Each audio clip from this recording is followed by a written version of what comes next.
રાધનપુરને જિલ્લો બનાવવા ભાજપ નેતા અલ્પેશ ઠાકોરનો હુંકાર। ગડસઈ ગામના પટાંગણમાં પ્રાથમિક શાળા ખાતે વય નિવૃત્તિ કાર્યક્રમ અંતર્ગત દક્ષિણ ગાંધીનગરના ધારાસભ્ય અલ્પેશ ઠાકોરે રાધનપુરને જિલ્લો બનાવવાની સરકાર સમક્ષ માંગ કરી છે। પાટણ જિલ્લાના સાંતલપુર તાલુકાના ગડસઈ ગામ ખાતે પ્રાથમિક શાળા પરિવાર દ્વારા આયોજિત વય નિવૃત્તિ શિક્ષકોનો વિદાય સમારંભ યોજાયો। ગડસઈ ગામ ખાતે શિક્ષક તરીકે છેલ્લા 22 વર્ષથી ઠાકોર સમાજના એક જ શાળામાં એક જ પરિવારના 4 શિક્ષકો ગડસઈ પ્રાથમિક શાળામાં ફરજ બજાવતા હતા, જેઓનો વય નિવૃત્તિ થતા પ્રાથમિક શાળા ખાતે વિદાય સમારંભ યોજાયો હતો, જેમાં રાધનપુર સાંતલપુર તાલુકામાંથી શિક્ષકગણ મોટી સંખ્યામાં ઉપસ્થિત રહ્યો હતો। કાર્યક્રમ અંતર્ગત દક્ષિણ ગાંધીનગરના ધારાસભ્ય અલ્પેશ ઠાકોરે પોતાના પ્રવચન દરમિયાન રાધનપુરને જિલ્લો બનાવવાની માંગ કરી હતી। ત્યારે રાધનપુરને જિલ્લો બનાવવા હવે ભાજપ નેતા અલ્પેશ ઠાકોર મેદાનમાં આવ્યા છે।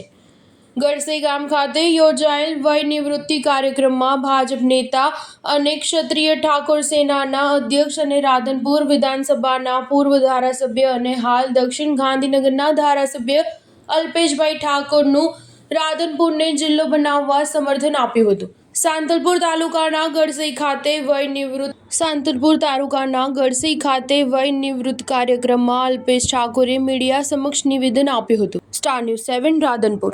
ભર જવાનીમાં બુઢાપો આપશે, ભર જવાનીમાં દરિદ્રતા, દુઃખ અને ગરીબી આપશે, ભર જવાનીમાં માન મર્તબો મોભો છીનવાતો દેખાશે। એટલે વિનંતી કરું છું, દારૂના દૂષણથી દૂર રહેજો।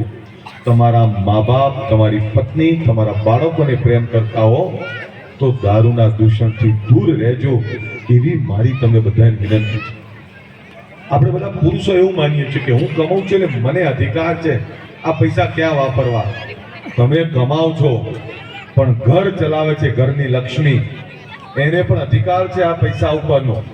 બહેનો એવું માનતા નહીં કે આ પૈસા પર આમનો અધિકાર છે, તમારો અધિકાર છે, એ કમાય છે પણ 70% ઘર ચલાવો છો તમે। એટલે મારી વિનંતી એવી છે, આ અહમમાંથી બહાર નીકળો અને વ્યસનોમાંથી બહાર નીકળો।